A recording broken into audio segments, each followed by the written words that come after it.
Hey fans, this is Deborah Lynn Gordon, better known as Ghoul of Your Dreams. Now, I was a zombie in George Romero's Dawn of the Dead, but I was the lead female zombie in Day of the Dead. And you're listening to Tommy Throwback Kovac on Splat from the Past.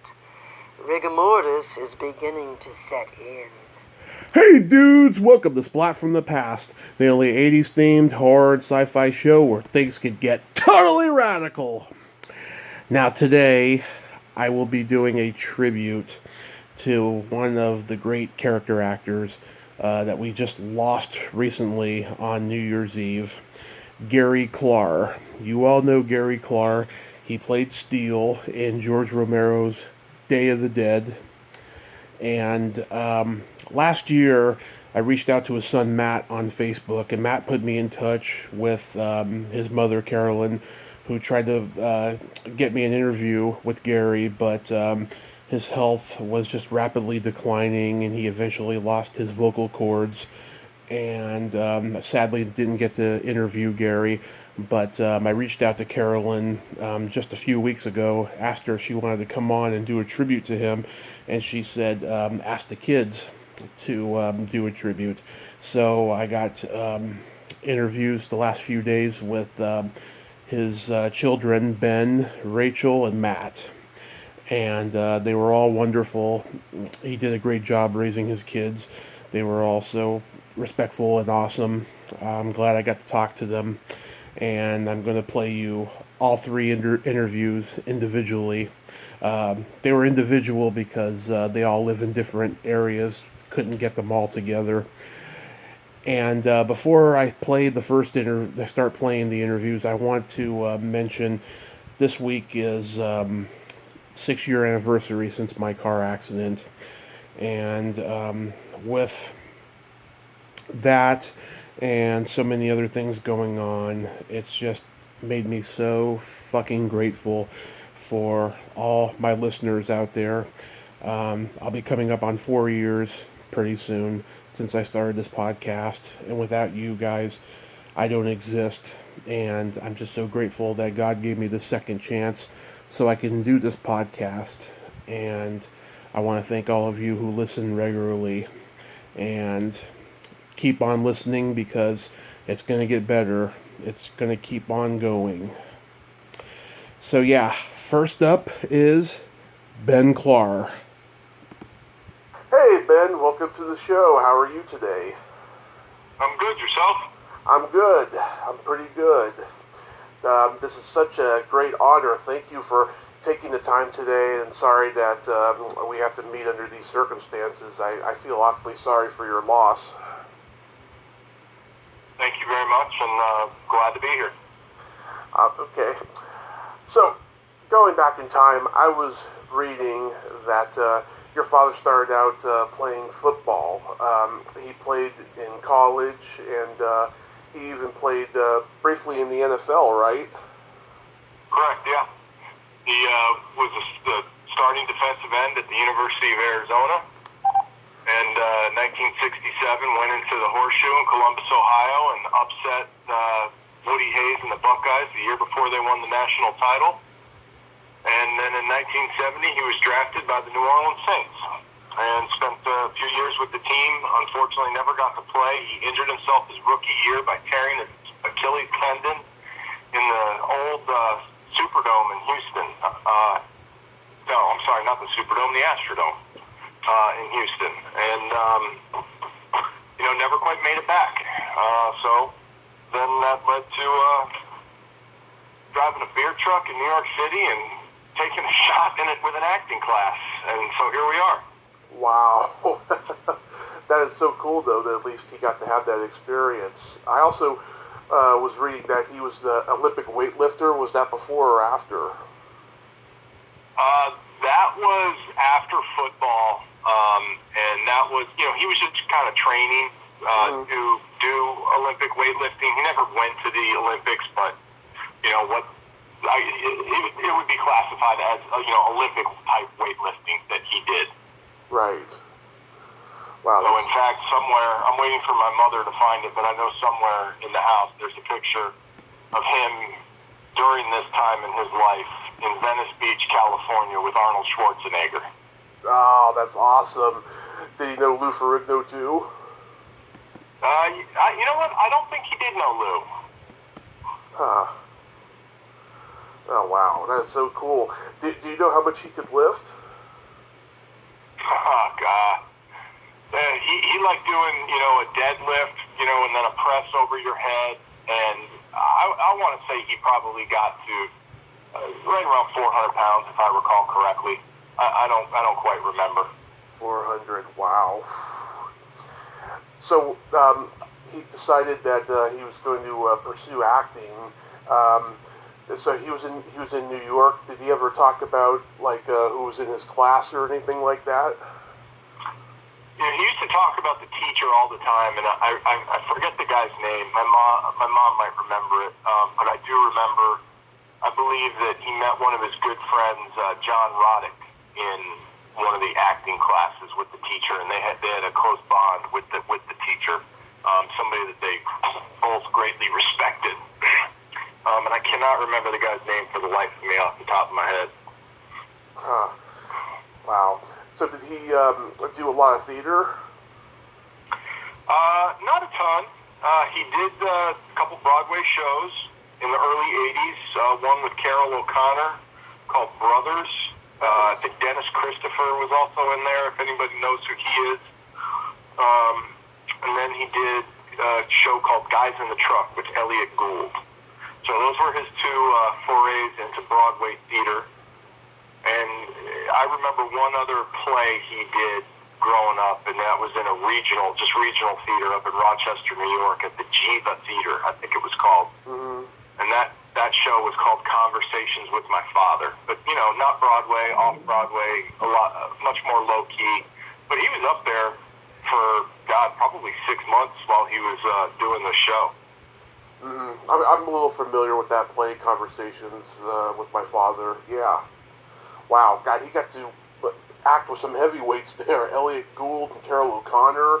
Wow. Yep. He was lucky guy. He started working steadily by the early 80s in film. He was a cameraman in the John Ritter comedy Hero at Large. That's a New York movie. Yep. His first taste of horror was in Sean Cunningham's A Stranger Is Watching, where he played a prison guard. Did he ever talk about those? Not really. He talked about the John Ritter one. Yeah. He really liked and respected John a lot. They didn't stay close or anything, but he really enjoyed working with him. Saw the comical genius in him. He never really talked too much about A Stranger Is Watching. Really, the things that he talked about the most were obviously Day, and then some of his later stuff in Married to the Mob and Quick Change. I'd say if I had to rank his three movies that he talked about the most, would probably be those three. Mm-hmm. I remember when he played the longshoreman in Trading Places. Yeah. Yeah, I that was actually, I was on the other day just flipping through the channels, and it was right there at that part, so. Yeah, I interviewed the guy who was in the realistic-looking gorilla costume last year. Okay. Yeah.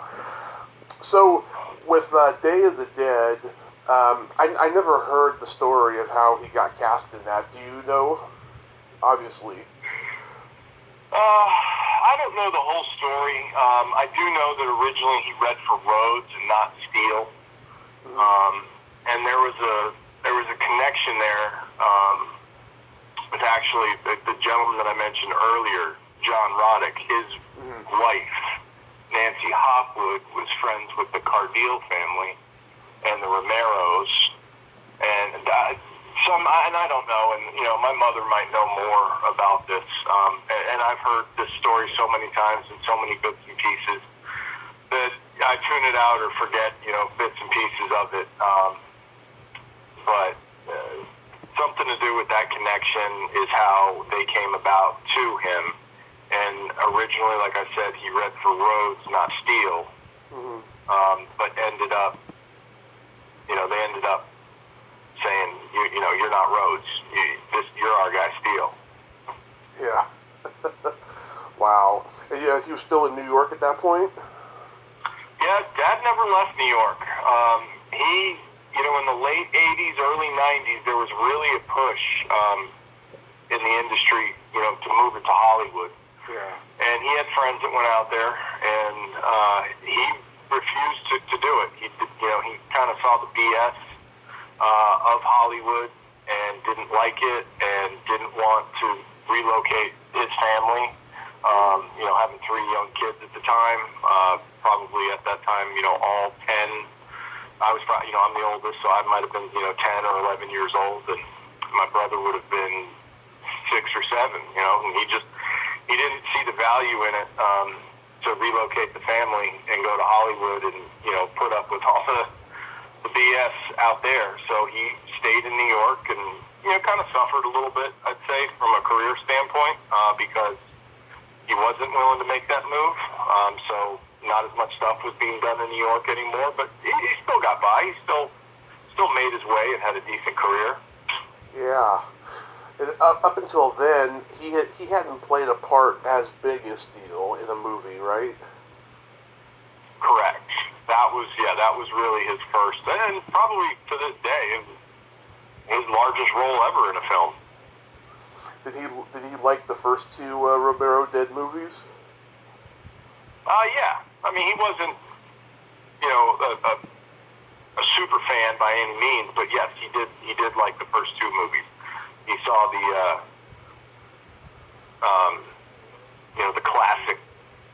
classicness in him, if you would. So, and then when he was picked to portray Steele in the final installment of the trilogy, he found that his way to put his stamp on the series. Mm-hmm. Do you know if he had a good experience making it overall? Yes. Yeah, he did. I know he enjoyed his time with all the guys and ladies on set. He spoke very highly of Ralph Romero, who I believe has passed away also years ago. Because I don't think Ralph ever has been to any of these shows since my dad started going in 1999. And then as the shows kind of picked up progress and some of the other characters started to join in, like Jerry Alexander, Howard Sherman, it was all kind of like a nice reunion to get everybody back together and see them all again in a different environment. And Joe Pilato, who just passed like a year or 2 ago. Yeah.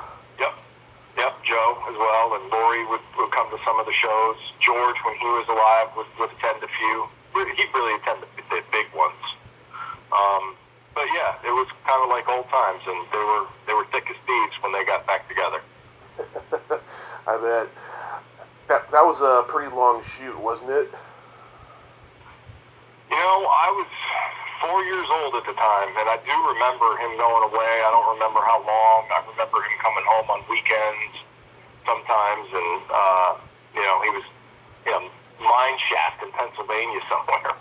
6 or 7 hours away from us in Connecticut.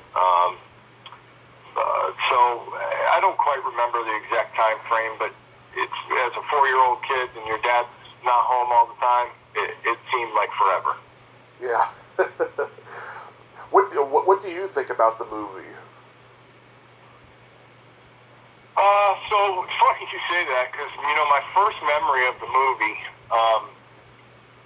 was actually at my dad's 40th birthday party.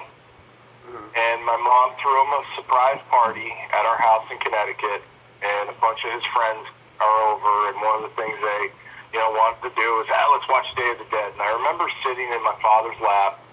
So he had just turned 40, so this is, somewhere around March 24th of 1987. Yeah. And I'm sitting in my dad's lap watching the movie with him and his buddies, and it gets to the part where Steele gets bit, and Steele makes the decision that he's not going to be a zombie, and he's going to go ahead and just end it right then and there. I remember watching that for the very first time, and my mom kept telling my dad, don't let him watch. I'm only 7 years old, and it freaked me out. I started crying and screaming, and I really thought that my dad just killed himself. Meanwhile, I'm sitting in his lap. Yeah. He's sitting there breathing, holding me, telling me everything's okay, and I really thought he was dead. I didn't understand it. Yeah. So, thankfully that didn't scar me for life from the movie. I am not by any means a horror movie buff or anything like that. I like all movies. And look, because of the connection of my father, obviously I'm a little biased. I do like it. It's not my favorite movie of all time, but it's a good one. It's got a lot of things that I think were kind of cutting edge back then. In makeup and special effects and stuff. I know my dad, spoke very highly always of the gentlemen that were involved on that side of it, in Tom Savini and Greg Nicotero. Right. He just thought that they did a fabulous job with all that. It wasn't stuff that, look, Day is pretty much at the time a B-list like horror movie, right? And right. You expect all these cheesy special effects. Yeah. And you didn't really get that with Day. It was cutting edge stuff back then, still on a low budget. Yeah. I personally think it's the last great movie that Romero made, and then, I don't think the movies he made after that lived up to his vision because he got, screwed over by the studio system. Yep.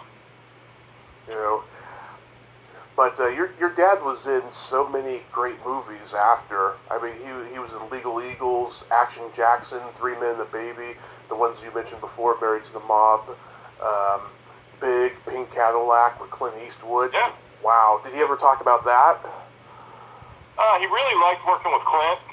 Clint, somebody that he had, really respected and admired, thought, as a person, but also, as an actor. So I know that he loved working with him. Working with Robin Williams was a treat in Cadillac Man. Yeah. He loved Robin, thought Robin was just fantastic. I'm trying to think of some of the other guys. Bill Murray, Quick Change. Tony Shalhoub, and Gina Davis in Quick Change. And at that point in my life, I was pretty fortunate enough that Dad would bring me in on set sometimes. Mm-hmm. And I remember them shooting a scene that Bill and Tony Shalhoub were not in, and Bill and Tony took me away and basically babysat me all night at this place called the Little Brown Jug in New York City, and we played arcade video baseball games all night. What fourth grader growing up, wouldn't love to have an experience like that when a movie like Ghostbusters just came out, and you're hanging out with Dr. Peter Venkman. Yeah. God, you're so lucky. So that was pretty cool. But Dad really did enjoy most of the cast in that movie. Jason Robards is another one that was in that movie that my dad had a tremendous respect for. Oh yeah, he was an acting connoisseur. That guy. Yeah. Wow, that is so cool that you got to have that experience with Bill Murray, though. How about when he worked with Jonathan Demme on Married to the Mob? Dad loved Jonathan, and Jonathan loved Dad back. Jonathan actually offered Dad a role in Silence of the Lambs, and I forget, to be honest with you, I forget which one it was. Mm-hmm. It was pretty sick. It might have even been the guy Buffalo Bill. I'm not 100% sure. Mm-hmm. And Dad turned it down. But Jonathan thought very highly of my father, and they stayed in touch over the years. Not so much recently, I would say. I don't know when the last time they spoke, but I do remember, them back in the day before email, they would send, letters and postcards and whatnot to each other. And Dad loved working with Jonathan and Michelle Pfeiffer and Matthew Modine, Dean Stockwell. He didn't have a bad thing to say about any of those people in those cats. And, some of these people we're talking about have had some major successful Hollywood careers. Yeah. That one wouldn't be surprised if somebody said, yeah, that person's a jackass. But he never said that about any of these people. Wow, that's so damn cool, I have to say. But you mentioned before, though, about how he yeah, he didn't want to move to Hollywood, and it didn't help his career much. But did he ever stop acting? Not officially. Things just kind of like petered out slowly with the move of the industry from New York to LA. He wasn't going in on as many auditions, and obviously you're not getting as many parts, and so things just kind of slowly came to a halt there. I don't even remember the last thing that he did. It might have been a commercial, I know he did when I was in high school, he did a commercial for the U.S. Post Office for the love stamp, where he was a biker and kisses his love tattoo on his arm. And that might have been one of the last things that he did. I don't quite remember, and so that would be the mid to late 90s. Would have been his last thing, but he didn't make an official, announcement or decision that he wasn't going to act anymore. It just kind of naturally happened. Mm-hmm. So I found out that over 20 plus years ago, he found out that he had siblings that he didn't know he had. Correct. Yep.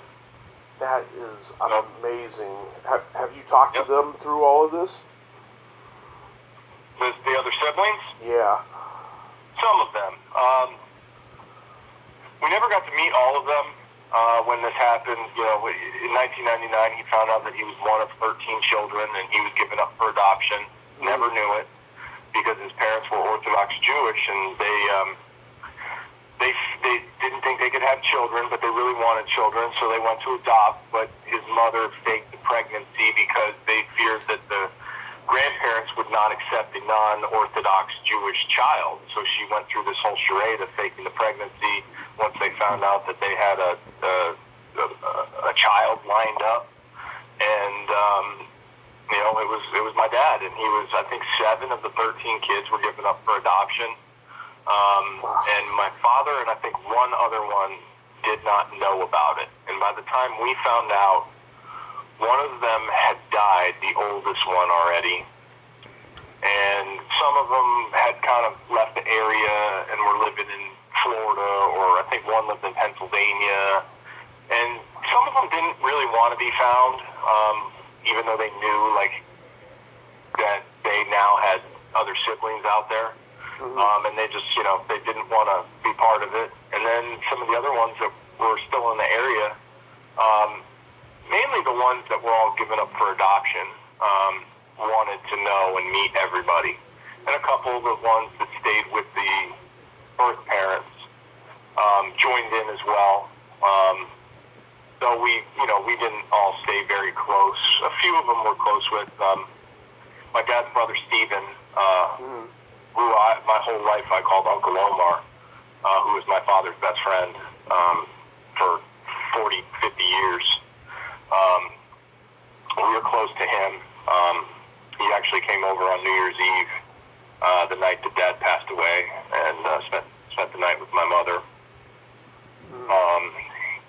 But we're close with him, and his sister Adrian we're close with. And you have to forgive me. There's a couple others that we stay in touch with. Those are probably the two that we're closest with, and then of course we still the brothers and sisters that my father grew up with. Obviously, we're still in contact with all of them as well. That's good. That's good. So he passed on New Year's Eve. How long was he sick for? That's tough to say because this really started about a year ago. Right around, I'd say this time, my mother was on a cruise with her best friend, and I remember talking to Dad one day, and he sounded drunk. And my dad he wasn't a drinker. Sure, he'd go out and have a beer or a few drinks and have a good time and get popped every now and then. Yeah. But he wasn't a drinker. He didn't drink every day. You wouldn't find him at a bar. So it's just, this is like 9 o'clock in the morning too. I'm like, Dad, you drunk? And he's, no, they think that I'm going to the doctor. They think that this might be related to my Lyme's disease that I had years ago, and there's a nerve in my neck that's pinched or something like that. Mm-hmm. And it just kept progressively getting worse and worse, and it wasn't until July 8th that he was officially diagnosed with bulbar ALS. So, he really wasn't sick that long, officially, that he knew, but who knows how long he had this. Over the years, he's from football. He's had some pretty serious injuries and body issues that most people don't. But now you wonder, were any of those related to this? So. Wow. Yeah, I reached out to Matthew to interview him last year, and he put me in contact with your mom, and she kept me in the loop the whole time until he lost his vocal cords. I regret not trying a year before at least. I think I would have had just a wonderful conversation with him, and you wouldn't have gotten much in, but he would have. You would have had a wonderful time listening to him. Yeah, he was a talker. Yeah, I always thought your father could have made a great commentator for like UFC or WWF. He just had that intensity about him.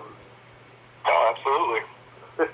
I take it that the Romero Foundation has reached out to all of you for condolences. Not official. I mean, possibly. I don't know. I'm not offended if they didn't. I did read some articles, that they offered their condolences and things like that. I'm sure they've reached out to my mother, and that's most important. They don't need to reach out to me. I mean, they can if they want to, but I'm not offended at all. They wrote some very nice things about my father, and it's flattering and honoring to read them. And yeah, they lost a part of their family too. Mm-hmm. I mean, they're good people over there too. I've interviewed quite a number of them.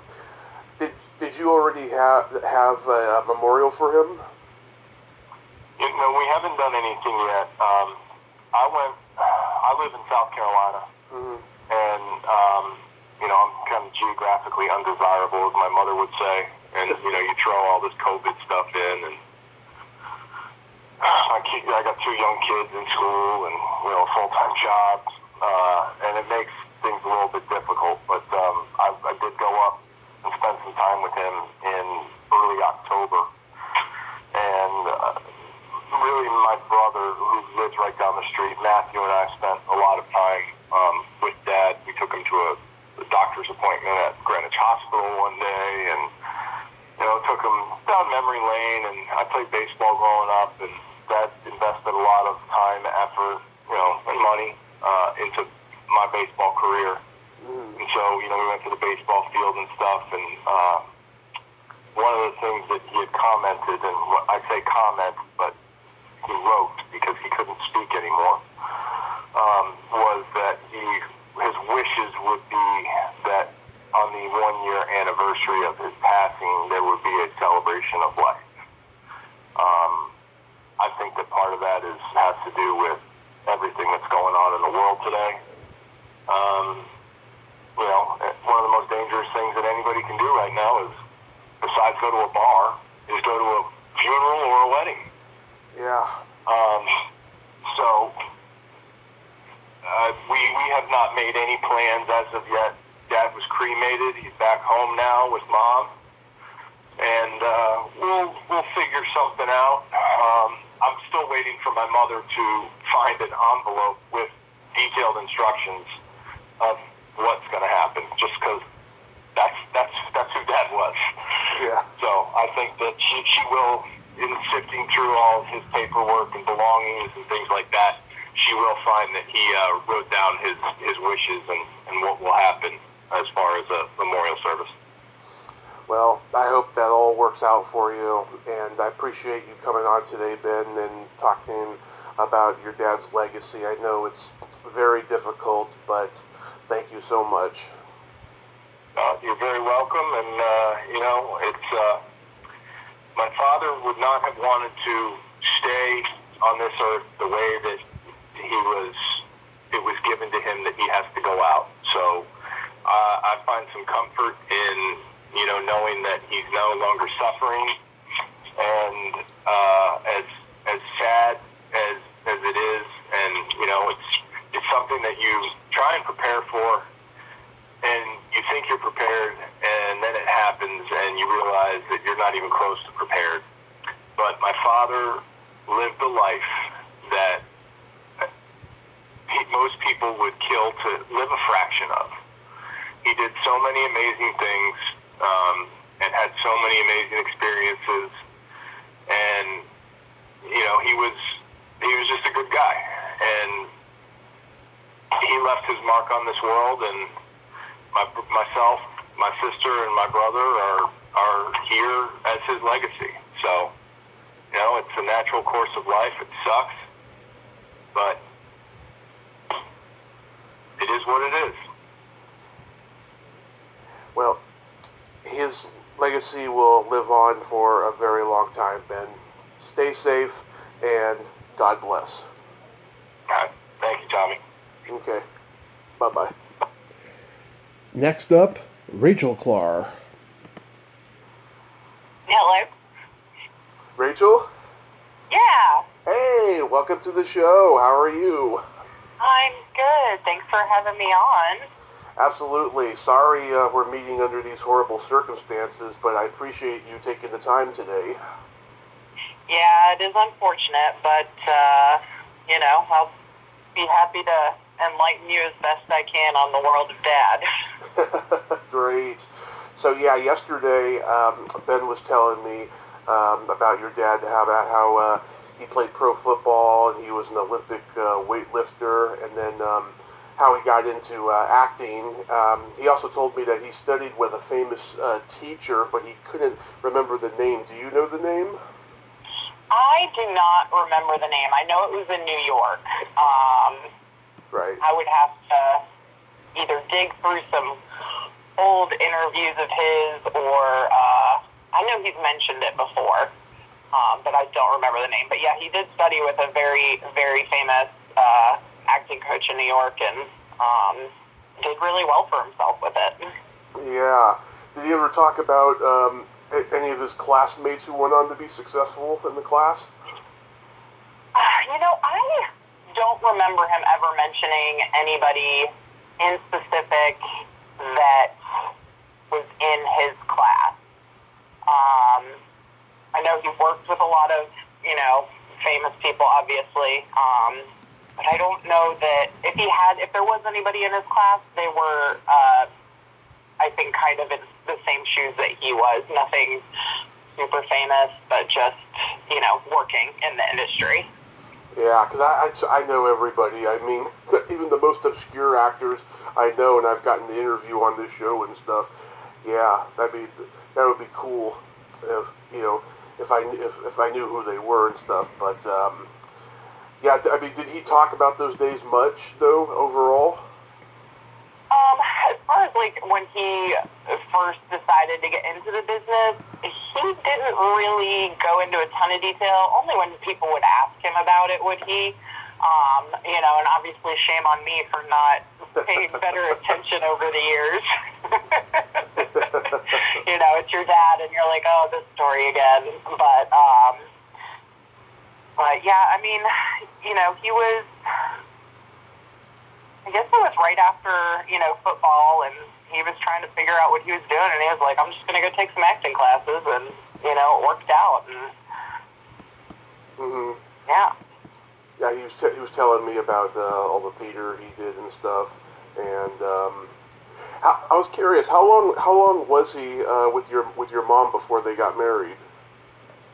I don't think they were. I think they had met at a party, if I'm not mistaken, back home somewhere. I'm not sure if it was in Dad's hometown or Mom's hometown. And I think, if I had to guess, I think they were together probably a year or so before they got married. Oh, okay. But don't quote me on that. Was he married before her? No, he was not. Nice. So he's been in so many great movies, but everyone knows him as Steel in Day of the Dead. Can you remember the first time you saw it? I was very young when I saw Day for the first time. Because Day came out in '85, if I remember correctly. I was born in '82, so it wasn't too much longer after I was introduced to the world that Day came out. But I want to say I was at the most 10. I would say I was in between 8 and 10 when I finally got to watch it for the first time, and to me, it was disgusting. I was like, just taken aback by all the blood and gore and the guts, and obviously in comparison to what the wonderful folks in special effects can do these days versus back in '85. But the shock value for me was there, and I guess it probably was the first time I really kind of saw my dad in a movie from start to finish, basically. And it was interesting to watch. I think my stomach probably got a little queasy that first time, but over the years I've desensitized myself to it. You were that terrified, huh? It definitely was not my cup of tea when I first saw it. I would say, probably into my teens, it was something that I was like, it's not my thing. But I've definitely grown to appreciate it over the years. And, obviously, like I said, with the special effects they have these days, you look back on something like Day, and as classic as it is, or any of those movies, really, you look at it, the gore content, and you're like, all right, this is laughable, because it's just so basic. They're using, intestines from pigs and pieces of chicken and turkey and stuff for these zombies to eat, and you can totally tell that that's what it is, and now it's just all right, well, that's some turkey meat or chicken meat. It's not anything real. Yeah. I was born in '83, and when I first saw Return of the Living Dead, same thing. I thought it was just freaky and weird and scary too. Yeah. And the funny part is, critics said that movie is the movie that Day of the Dead should have been. It's really sad that Day kind of was a flop from the get-go, and even Dad would talk about that, from time to time. It really was unfortunate that it did not get the notoriety that it should have, but later on down the road it did, which is great. It's a cult classic now. I mean, Day's one of those movies that you just don't forget. Yeah. This is too his biggest movie role probably ever, right? It was. If you IMDb him or anything, you can see most of his work that he's been in, but most times that he had any type of role in anything, it was a small, part on the screen. It wasn't anything big. For example, Big. He was in Big with Tom Hanks, and he was the guy that says you must be this tall to ride this ride. So, it would be little parts like that, but hey, it's the credit under your resume and, another notch in your belt. Yeah. How close was he to that character in real life? Which character? Steele. Okay. Steele. I would say he was pretty opposite. I mean, the only comparison that I tell people that runs any kind of parallel in real life would be just his volume. I have heard him scream in real life at those high, what's the word I'm looking for, volumes, there you go. And that would really be the only thing that I think carried over into real life, would be just the volume of Steele, not necessarily any of his characteristics. Dad was a funny guy, great sense of humor, which, I think Steele probably wanted to be, but Rhodes wouldn't allow it. Yeah, because I saw interviews he did at conventions on YouTube and stuff, and I told Ben this yesterday. I mean, he seemed like he could have been a great commentator for UFC or WWE. He was that intense, Yeah, I never thought about that. He definitely would have done very well in something like that. He has one of those voices that just carries really well when he speaks. And yeah, there's a ton of really great interviews on YouTube that he's done. There's a really great one from over in England when Dad and I went, I think it was 2016 that we went over there for a convention. And Jeannie Jeffries was there. Jim Crut, Terry, who else was there? There's a handful of people, but so there was a really amazing gentleman there. I feel like his name was David Reed, but he did a good 30-minute interview with Dad all on day, and it's wonderfully produced and shot, and it's just a really phenomenal kind of insight into Dad and Day and his character and George and all that stuff. I'll take a look if I haven't seen it already. That sounds pretty good. What other stories from movies that you remember he told you? He didn't really tell a ton of stories when he would come home from sets and stuff. I really remember just going with him. We went on the set of Quick Change with Bill Murray and Gina Davis and Randy Quaid. Yeah. Watch him film his last scene as Mario. Ben had gone on the set, I think, another day with Dad.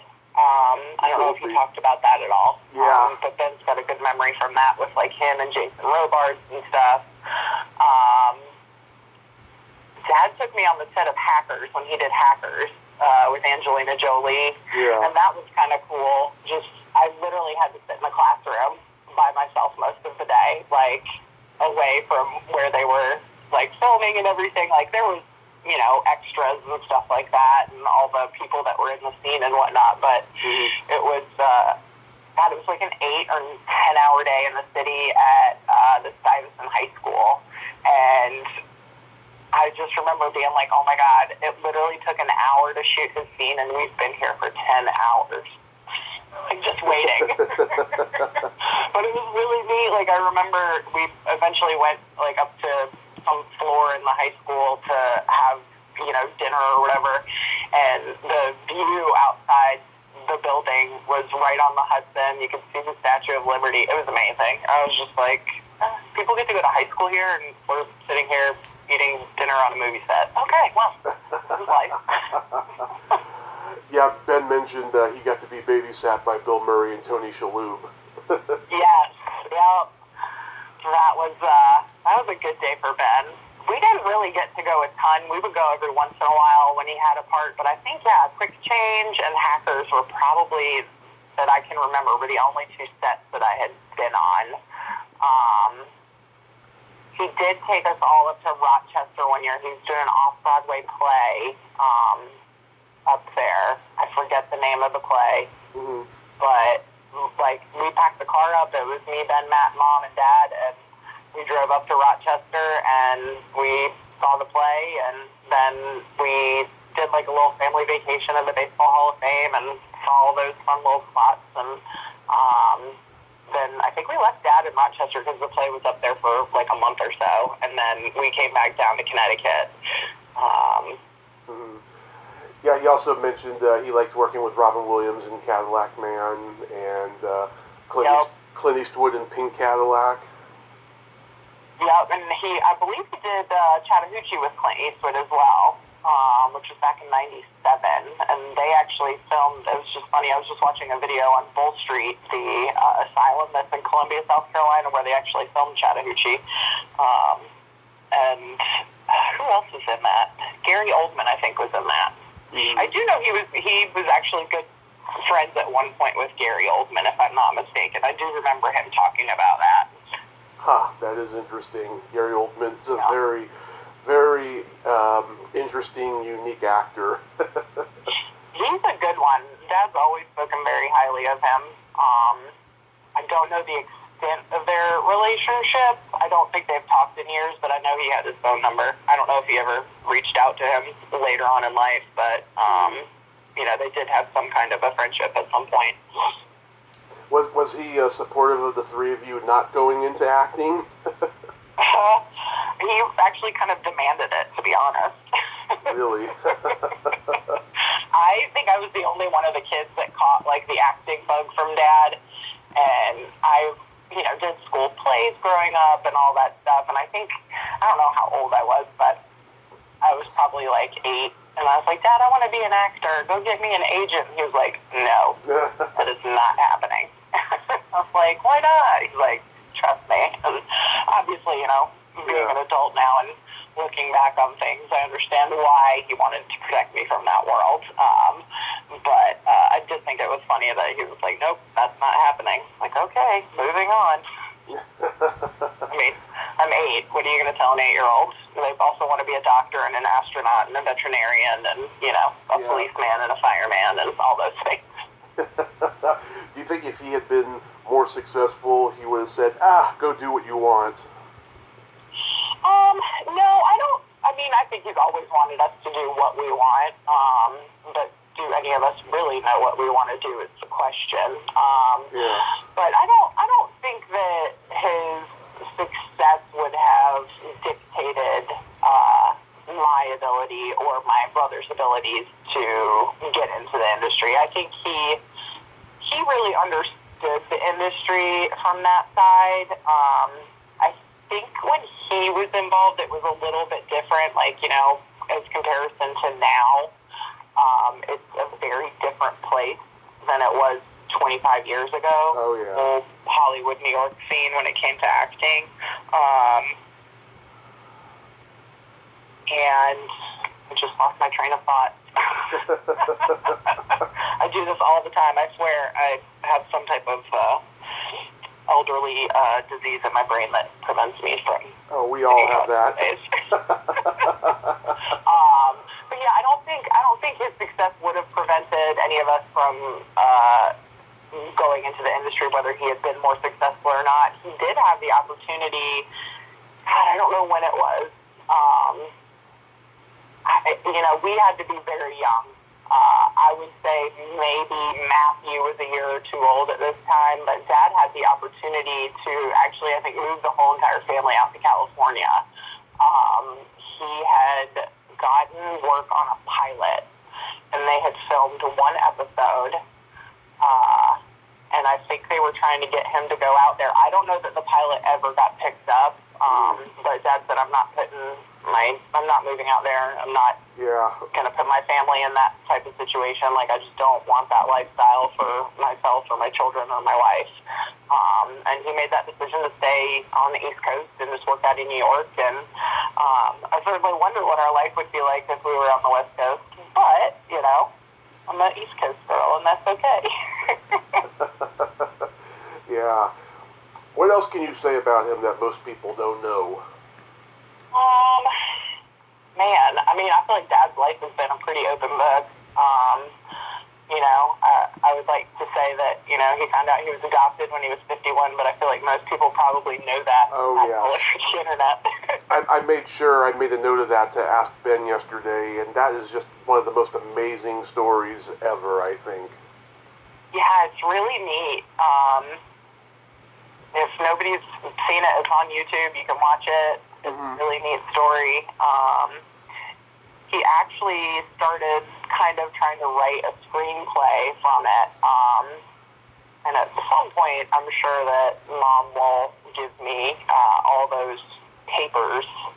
But I think it would be really cool to try and bring that to fruition for him, now that he's gone, and try and get something made out of it, because it really is a neat story. I mean, how many people grow up their whole entire life thinking, everything's fine and normal, and then, at the age of 51, you find out you're adopted and your best friend's your brother. So. Yeah.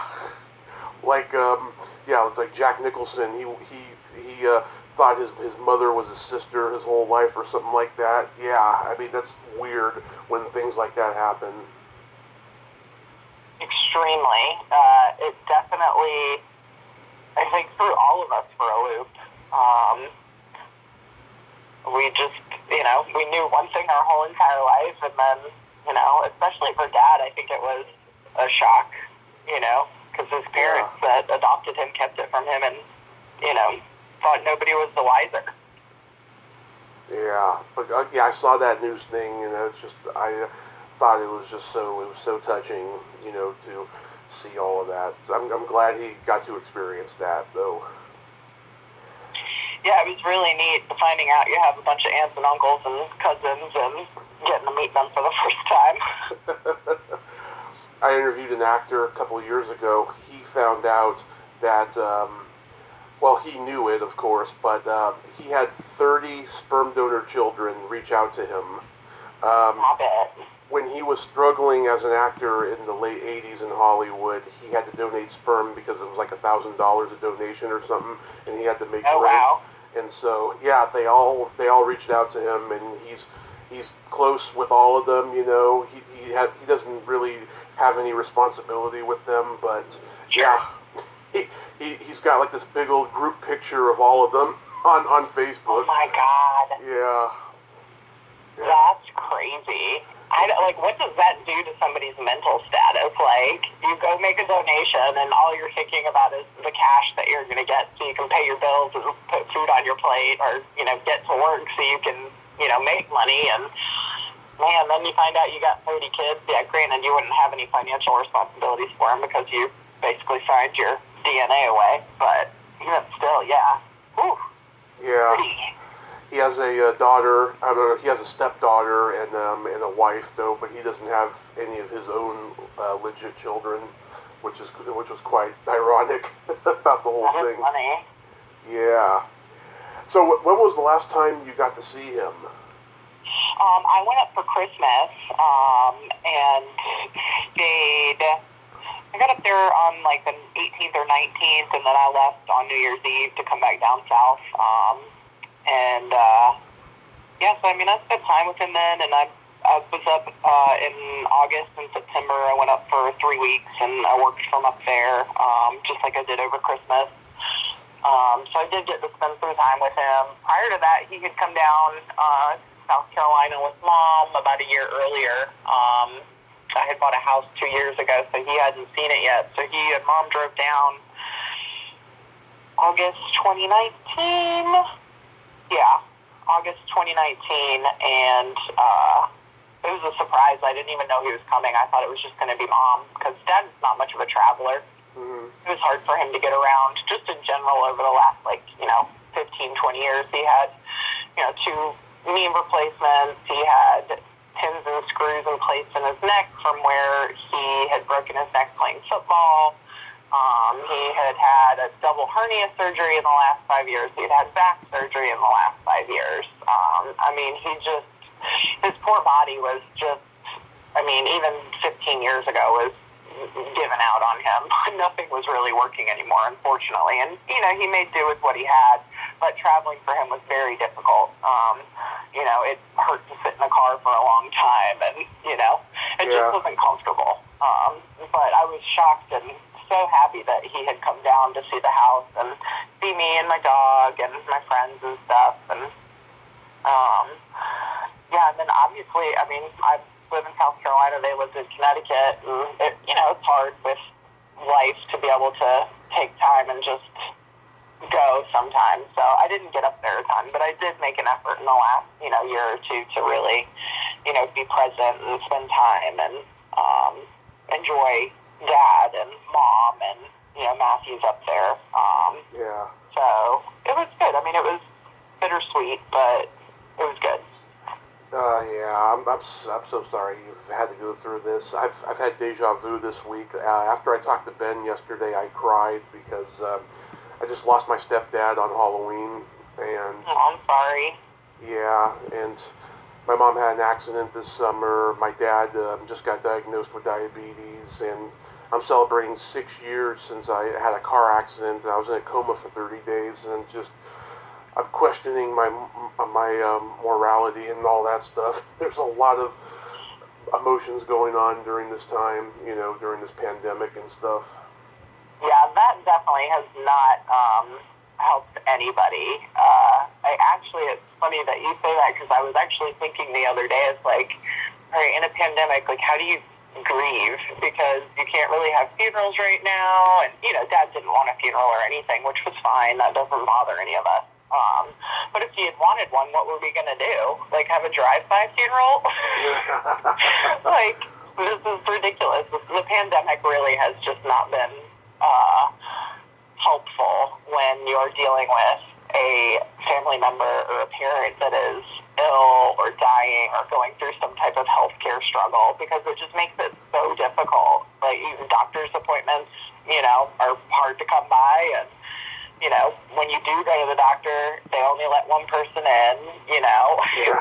There's all these regulations now because of this virus, and it's definitely put a hindrance on, I think, a lot of things. You know, I ended up having to drive back up to Connecticut twice when I did go visit, because if I had gone on an airplane, the state of Connecticut wanted to, like, have me register. I mean, I got COVID tested and everything, and it was negative, which was fine, so I had proof that I wasn't carrying the virus. But, I mean, if you didn't report yourself, like, self-report and self-quarantine, and they found out, they'd fine you, like, $1,000. And I'm like, well, this is fun. Yeah, it's crazy. Yeah, Day of the Dead got me through a dark period in my early 20s after I lost my grandmother. I was just watching movies constantly, and Day of the Dead was one of those movies I used to watch all the time, along with Dawn of the Dead. They're fun movies. Like, a lot of people are like, oh, it's so gross, it's a horror movie, but, I mean, it really is. It's kind of like going into a time capsule with those movies. You know, you don't see movies like that anymore, and I enjoy them now. Obviously, as a kid, I didn't really care for them, but I do enjoy them as an adult. And too, George Romero had such a camaraderie with the people he worked with. You know, he would use the same people over again. You know, and then of course later, you know, he went through a dark period where, you know, he couldn't get the movies he wanted.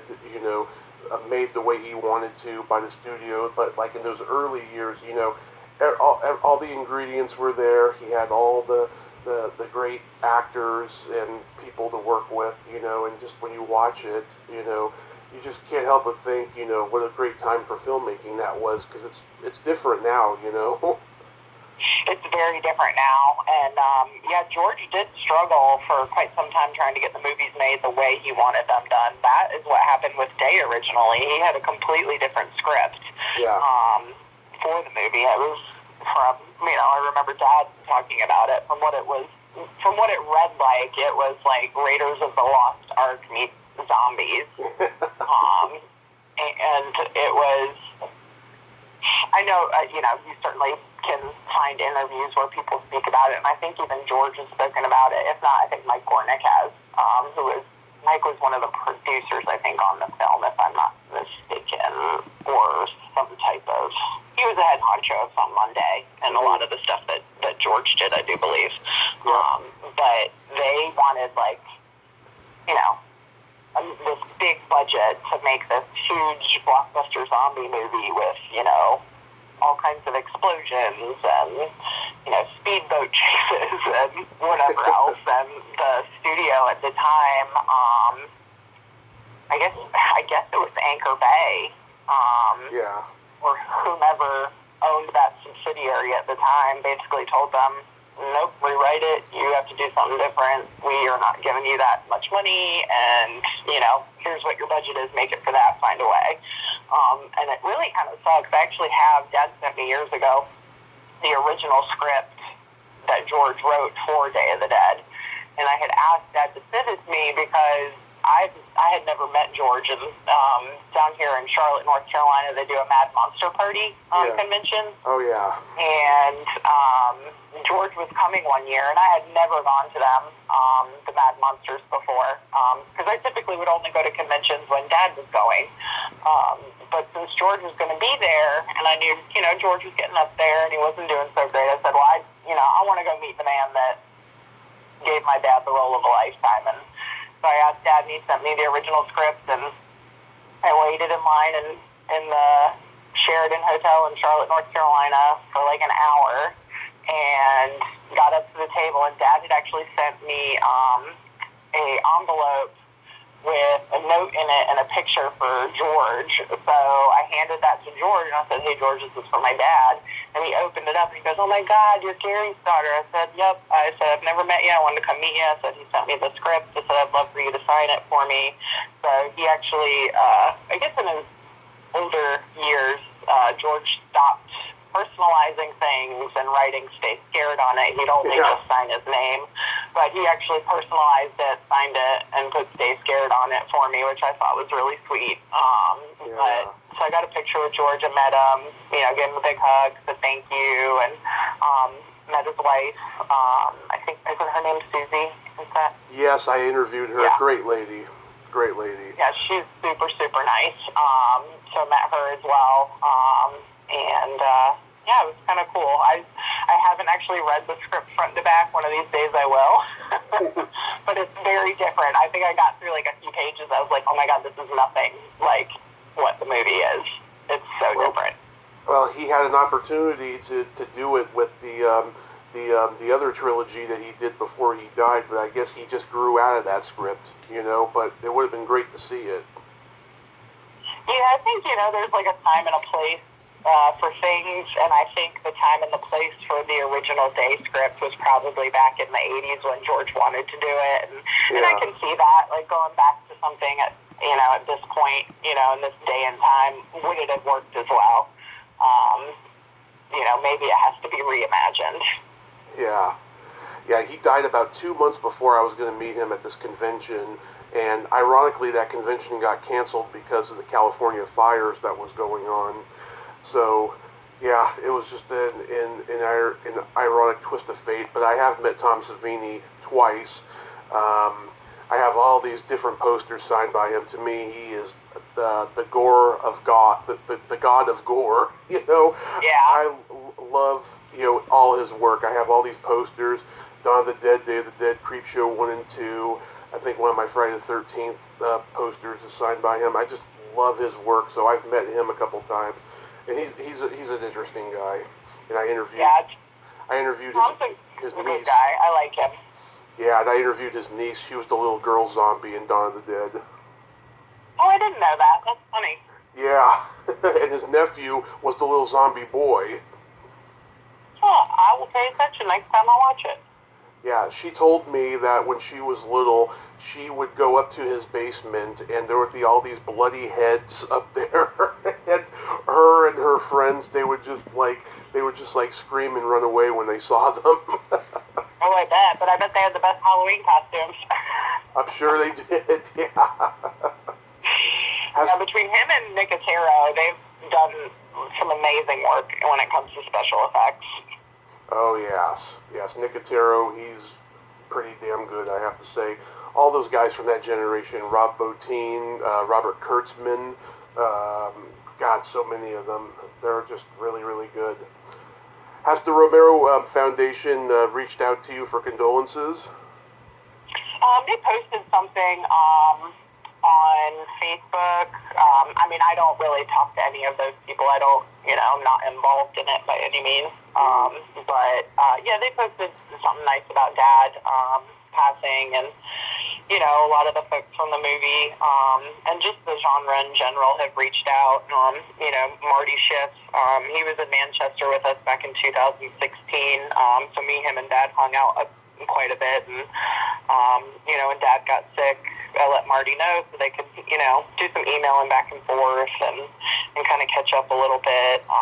But so, a person like Marty and Jim and Jeannie and Lori and, love all them all. those, John Amplis. Yeah, love them all. They're all good people.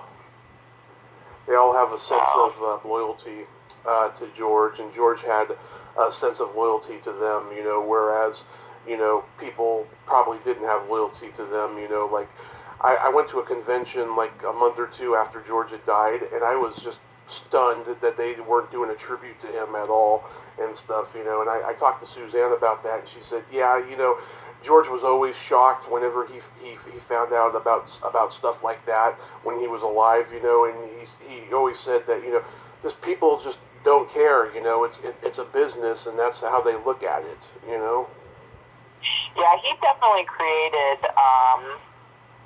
a family unit out of all those folks, which you don't find these days.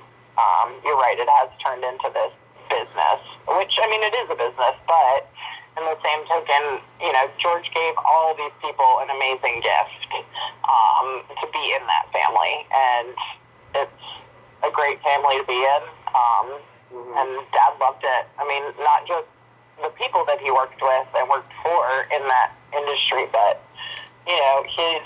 he wasn't a big convention guy. He enjoyed it because he loved meeting the fans, but it just, it's time consuming, and, traveling for him was very difficult, so he tried to keep it, kind of close in the tri-state area, Pennsylvania, New Jersey, New York, Connecticut, that kind of thing.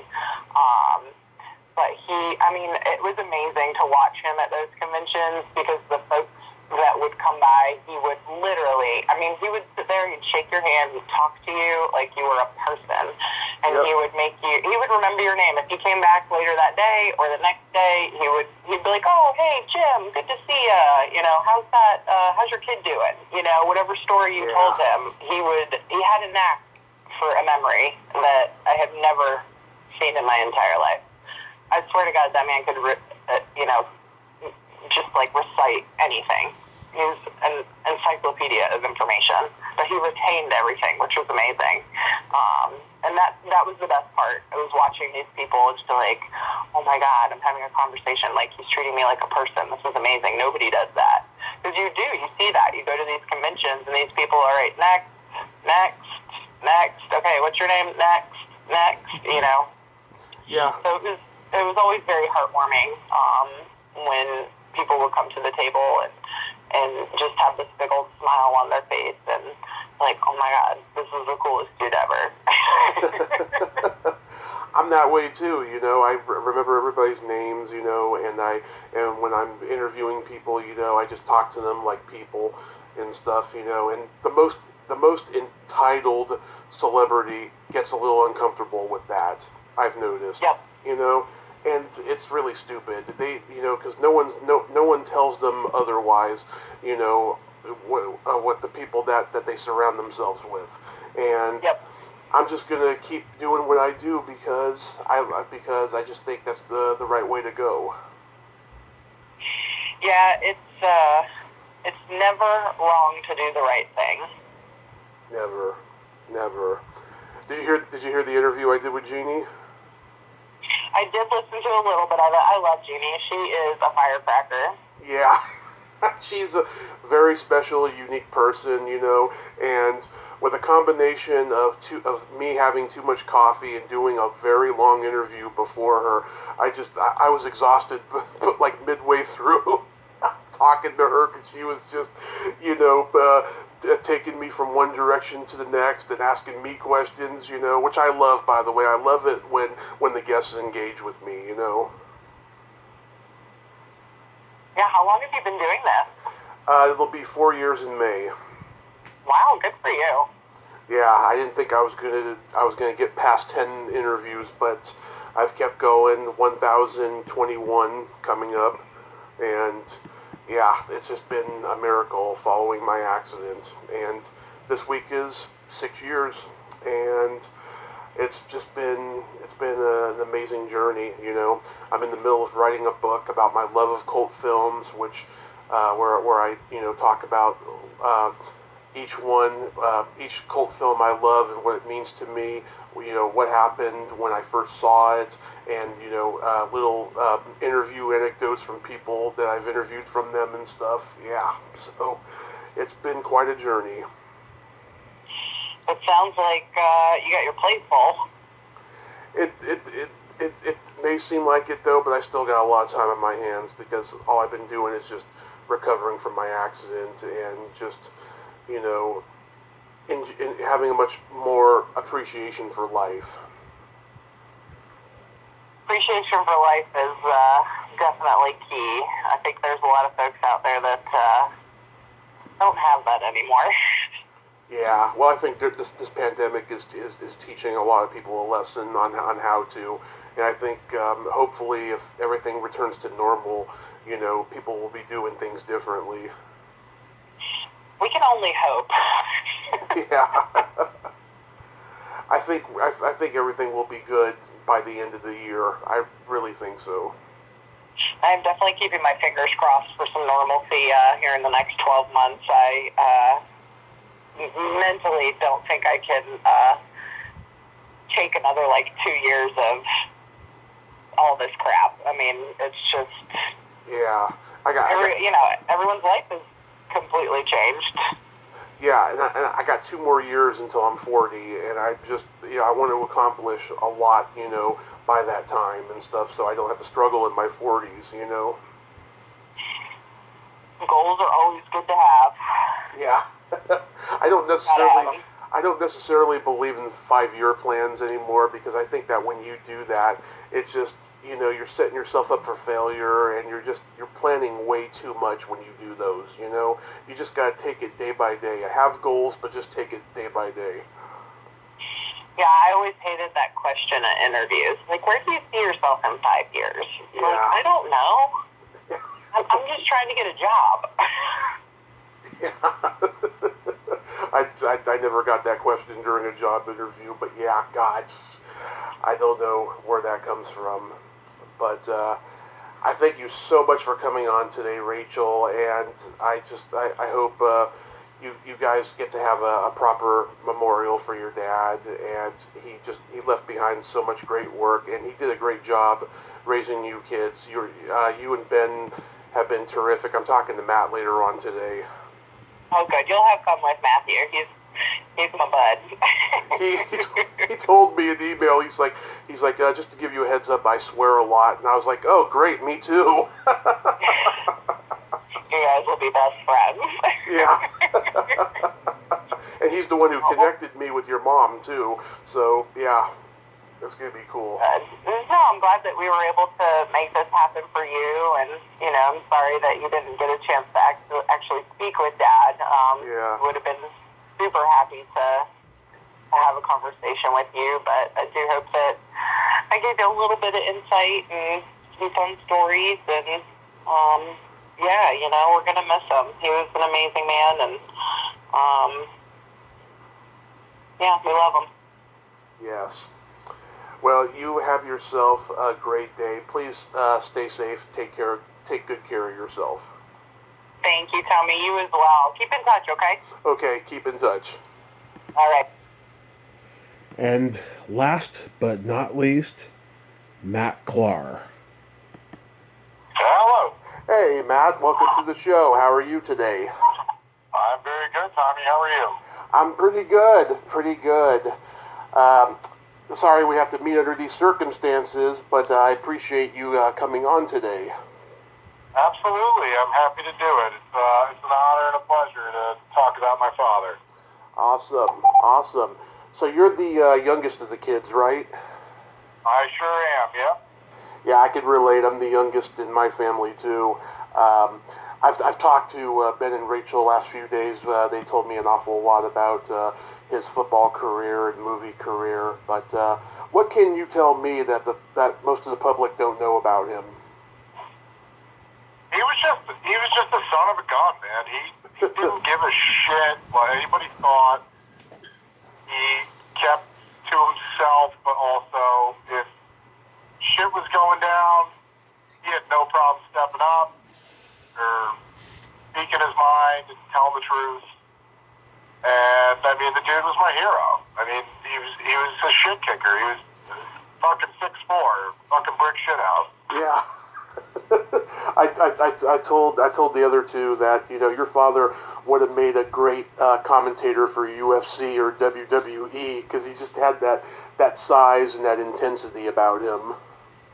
He absolutely did. I remember even when I was younger, looking for a present for a girlfriend that I had, and me and him were at the Trumbull Mall, and someone mistakes him for Jesse the Body Ventura, and he still signed an autograph just with his real name, and not Jesse the Body, but the kids thought it was Jesse, and he was just like, yep, I'm him, Gary Klahr, signed an autograph, fucking hilarious. I know. I even had to look him up on IMDb the first time I saw Day of the Dead, because I thought that was Jesse Ventura. It's crazy. I mean, Yeah. I don't think they're kind of similar in looks and size, but, I mean, he he was a character. He could be a clown, or he could be the biggest son of a bitch in the world if he was your father. Everyone always was like, oh, I love your dad. He's the best. I'm like, well, you don't fucking gotta live with him. Yeah. Yeah. Are there any personal memories that stand out about him? You know, me and my dad, we were close, but we were more closer towards when Ben and Rachel were in college. I didn't go to college. I just kind of did hard labor. You know, now I'm an electrician. You know, that's great, but they never pushed it. My dad really wanted me to go to Berklee College of Music. He thought I was the best guitarist in the fucking world. Yeah. I'm like, Dad, there's 12-year-olds out there that are better than me. Like, I didn't get in, no big deal. Like, let me just, you know, I've done everything under the sun, whether it's, I did custom cabinets for high-end homes in Greenwich with a friend, and then, you know, I was a janitor at one point. You know, it's all that stuff's good. I mean, being an electrician, I love it. I don't have the debt that some people might have going to a college. But, you know, as Ben and Rachel were out and about doing their own lives, you know, there's Dad and me got closer, and, you know, I mean, the stories about him getting in fights that maybe Ben and Rachel didn't know, like, from his old days, like, are hilarious. I mean, I remember just one where he was driving me to a guitar lesson, and one of the guys down the road, like, spit on the car, and my dad just backed up, and the guy, like, had a knife behind his back, and just stopped, and just, like, they were screaming at each other, and the guy was like, you're lucky I'm a nice guy, and my dad's like, you're lucky I'm a nice guy. Yeah. Yeah. That's the guy pretty, was a fucking puny wimp.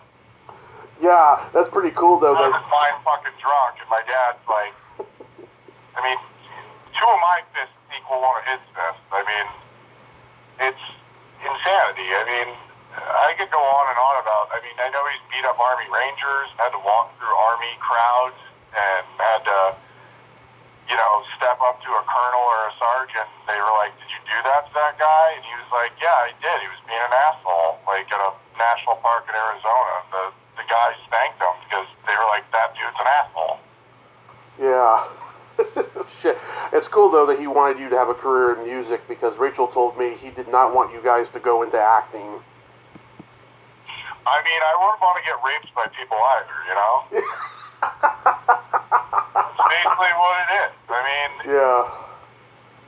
you know, and it's funny to talk about like that. Like, you know, Gary was a true craftsman of what he loved to do, and did it well, and he didn't buy into any of that bullshit, Hollywood bullshit. Like, Right. he could have probably been a fucking millionaire, but he didn't care. He cared about the craft, not the money.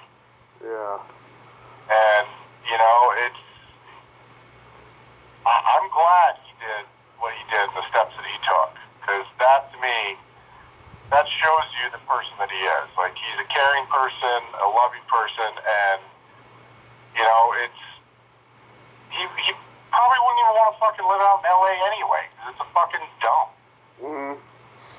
So, I mean, cheers to fucking him. Yeah, I have found over time that a lot of those guys who got their start in New York, they did not want to go out to LA unless a really good paying job out there, you know, brought them out there. And even if it did, you know, they still want to live in New York. You know, they are very integral when it comes to their craft of acting. Sure, 100%. And he did it, you know, and it wasn't, I mean, he would wake up at 5 in the morning all the time, get the train, go in, go to auditions. If you got him, he got him. If you didn't, he didn't. But he still did great work, whether it was a fucking 5-minute scene or a 2-minute scene, whatever. Like, he got to work with big players, too. And that's amazing. Mm-hmm. Yeah, God. You can never take that away from him. Yeah, he was in so many good movies. You know, we were talking about when he was in Quick Change and Hackers. Did you get to spend any time with him on movie sets? I was on Quick Change. I have a Polaroid over at Mom's house of Bill Murray pulling my shirt up and pointing at my belly button.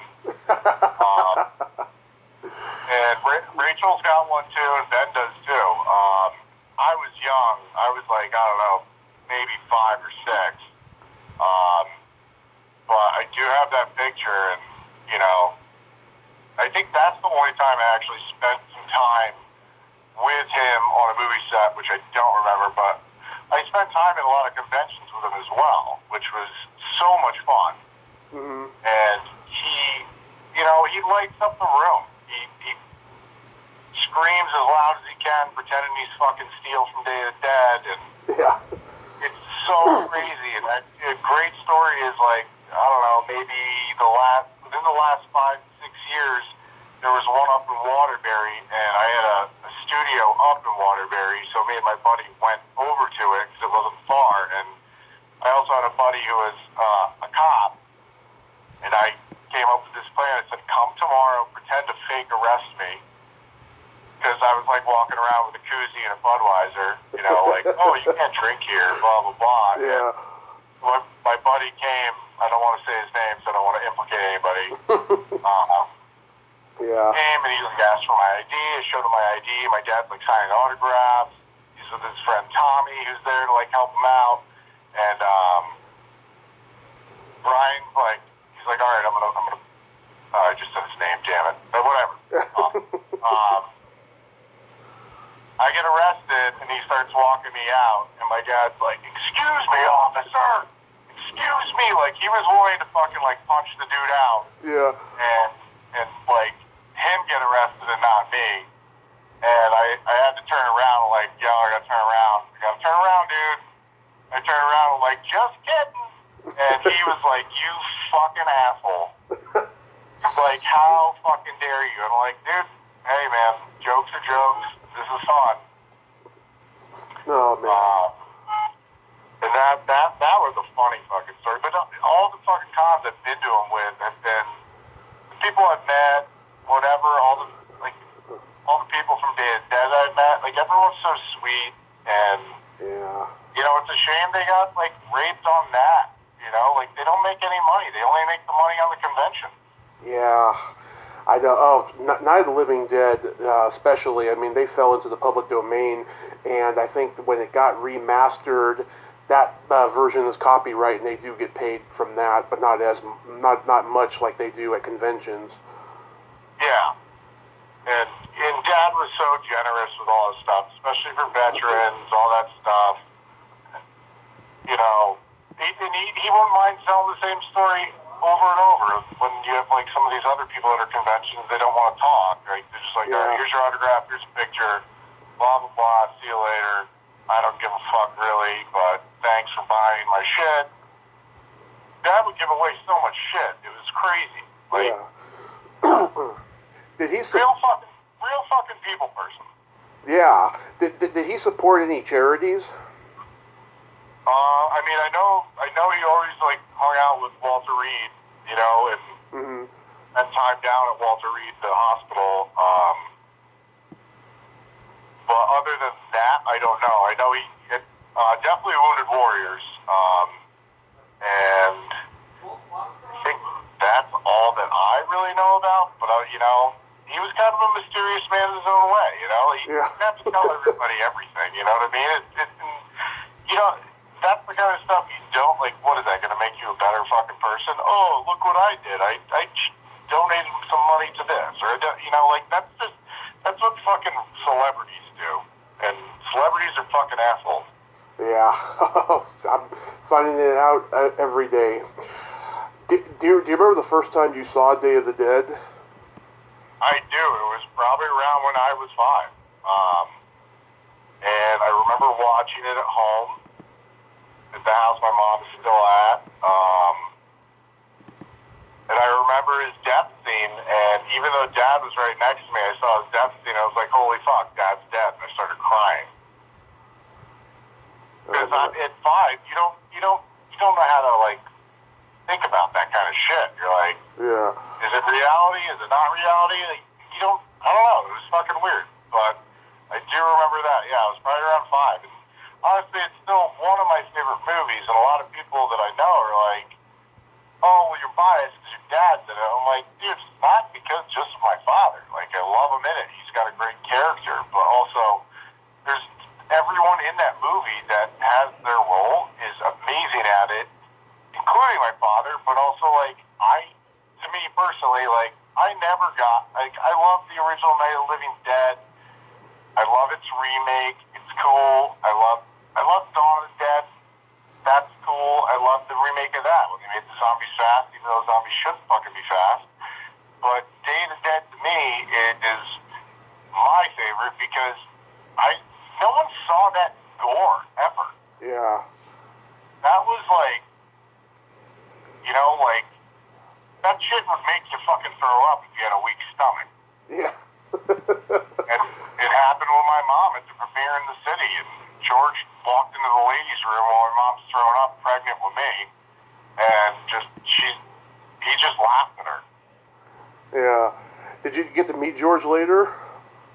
I did. Probably like 10 years ago or so. I met George at, I think it might even be a little longer. I'm not really good on time with that as a concept because I'm just kind of somewhat just retarded sometimes. But I do remember meeting George down, I believe, at Schiller Theater in New Jersey, which was great. I mean, he was the line for him was absolute insanity. Like, who doesn't want to meet the Godfather of like that genre? And it's why we have Walking Dead. I mean, it's great. Yeah. Do you know if your dad ever wanted to play a certain role, but he never got to? I want to say there was like something with the Silence of the Lambs. He auditioned? He was like supposed to be like the prison guard, and I think he turned it down. That's what happened. He went for something else and turned it down. I can't remember what it was. But I do believe, it's not that he wanted it. I'm sorry. He turned it down for something else, and then it won like an Academy Award or something, or a Golden Globe. I don't know, all these stupid award shows. But he was like, "Fuck, I should have done it," and he didn't. I know that was like a regret. He didn't do Silence of the Lambs. That was like a regret. And I can't remember what he went and did. Wish I had a little bit more information for you, Towie. I'm sorry. It's okay. That makes sense, though, because he did work with Jonathan Demme on Married to the Mob, and he had a good experience with that. Yeah, he did. He loved that. I love that movie. Mm-hmm. A lot of people don't like that movie. Like, it's underrated. People like a lot of the fucking movies he's been in. I mean, besides like Trading Places, which everyone loves. If you don't like Trading Places, like, fuck off. It's one of my favorite movies of all time, and I interviewed the guy who's in the realistic-looking gorilla costume. Oh, no shit. Yeah, Don McLean, a really interesting, weird guy. Yeah, it's... Oh, that's awesome. He has a good memory of working on that, yeah. He's also been in The Howling and a bunch of other movies. But, wow. Super fucking cool. Yeah. Wow, but did your dad ever consider doing voiceover work? I think he would have been great for that. I don't think he did, but he would probably be amazing at it. Like, I mean, that dude, when you get yelled at by him, you don't want to get yelled at by him. Yeah. If you got yelled at as a little kid, he sounded like steel. And that was, that makes you tiny as hell. Like, you feel like the smallest person in the world. And luckily, as I got older, like, if I get in a really, shitty situation and I gotta yell at somebody, like, back in the day at a bar when you could go to one because of COVID, you can't. If I had to yell at someone because they were, like, possibly going to try and fight my friends or this and that or whatever, and I yelled, like, they would back the fuck off. And I would make them feel small just as my father would make people feel small with that yell. Like, it was awesome. And I got his whistle. Oh, that's so awesome. Did he have any famous friends that you saw around the house growing up? Famous? Yeah. Anybody he worked with? Not like that.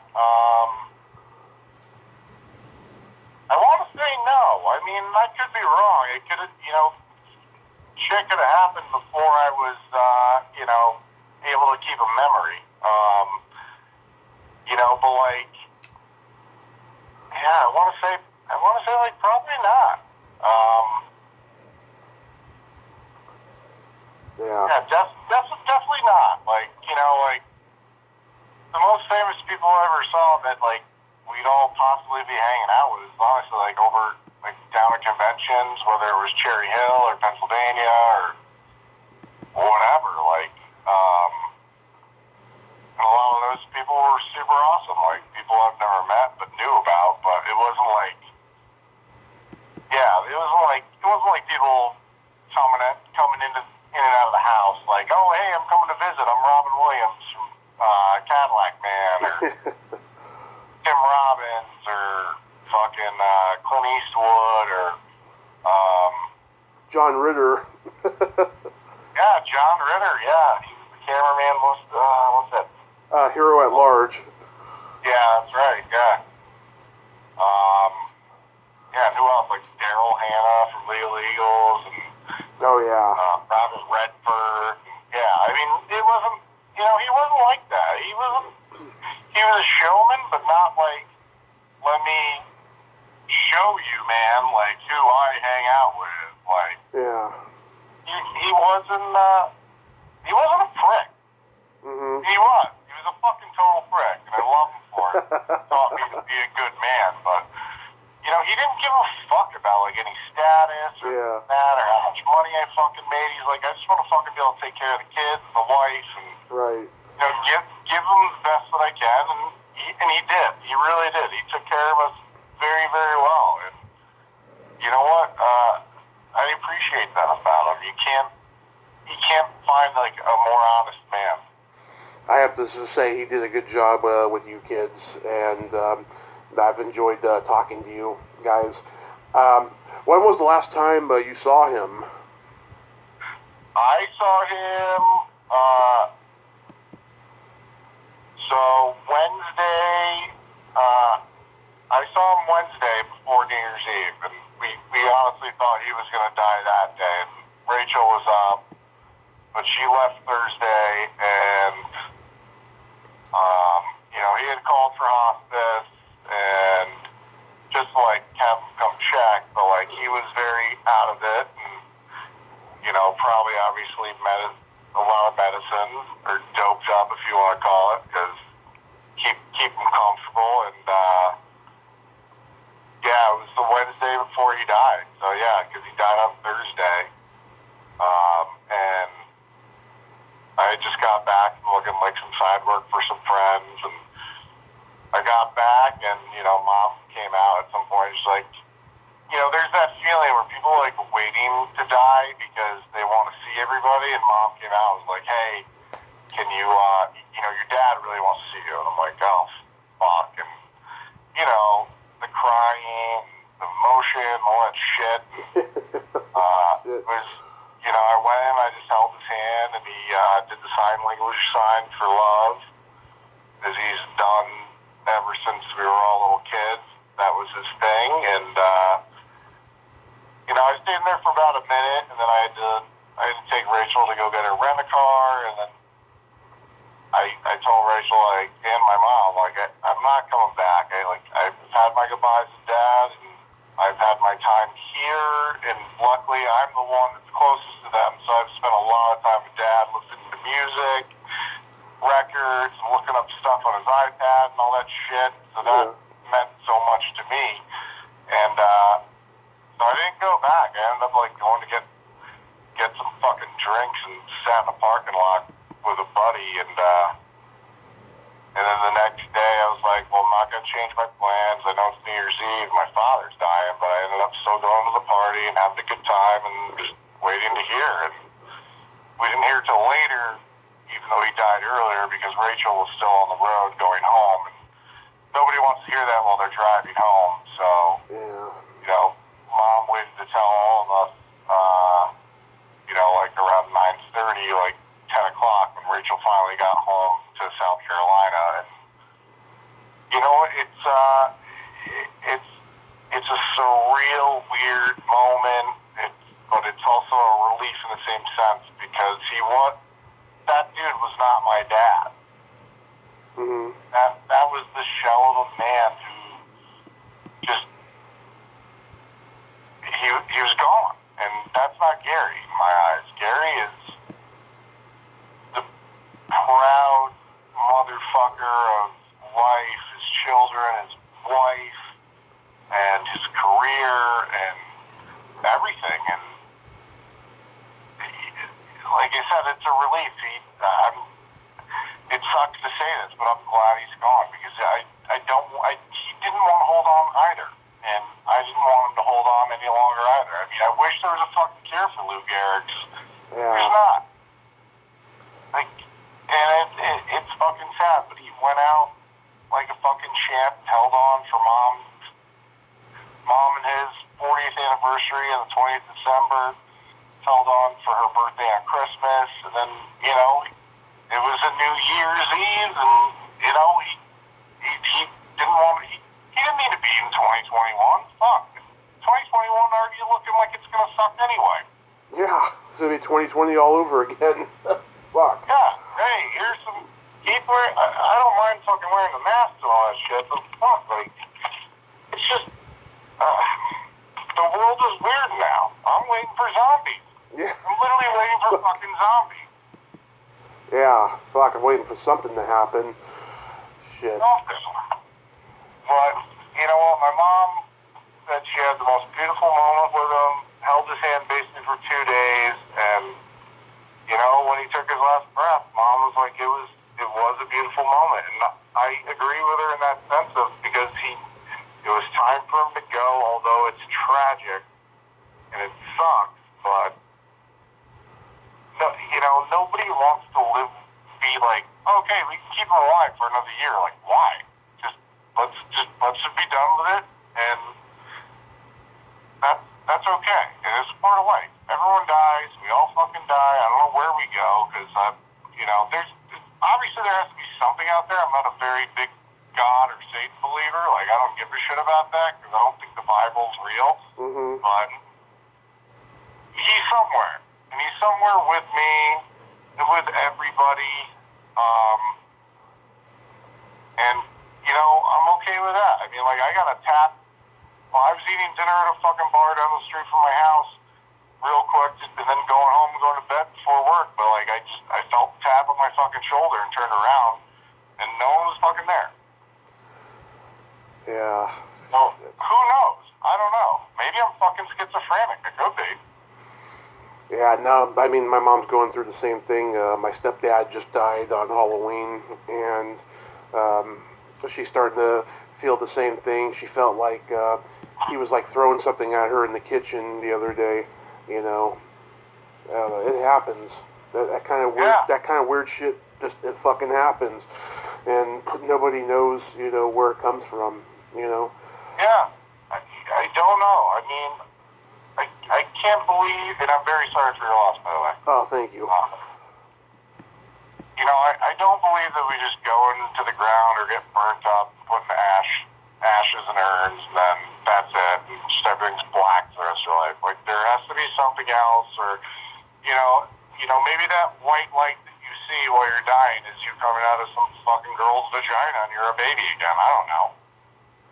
Yeah, it's just weird, you know, maybe reincarnation, who knows, but, Yeah, and I respect all of it. I mean, I don't give a fuck if you want to practice any religion, whatever, you know, obviously don't push it on me, because, I'm not into it. Mm-hmm. I think religions cause more harm than actual good. That's just me. But I will absolutely respect everybody's decision for it. But, there has to be something else. And we'll find out when we go. Mm-hmm. Very well said, Matt. Very well said. But I want to thank you so much for coming on today. And also, too, thank you for connecting me with your mom last year when I was trying to get him on here. And it's sad that I didn't get to, but I appreciate it so much.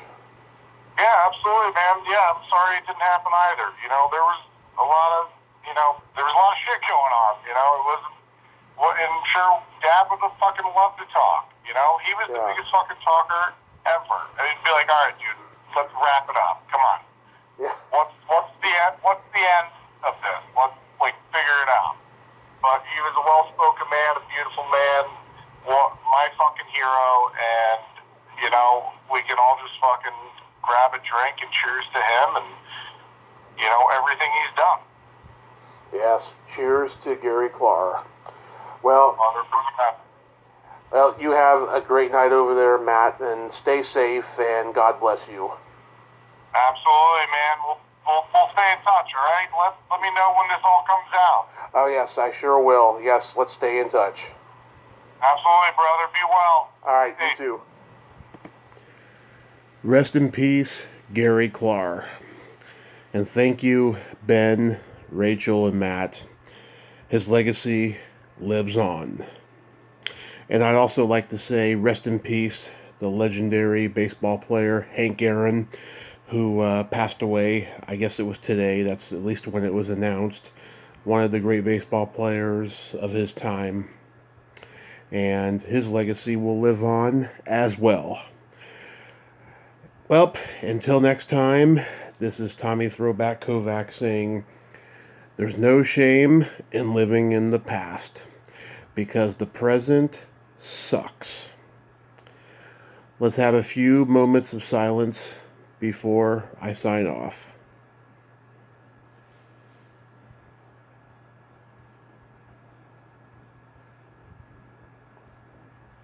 Later, dudes.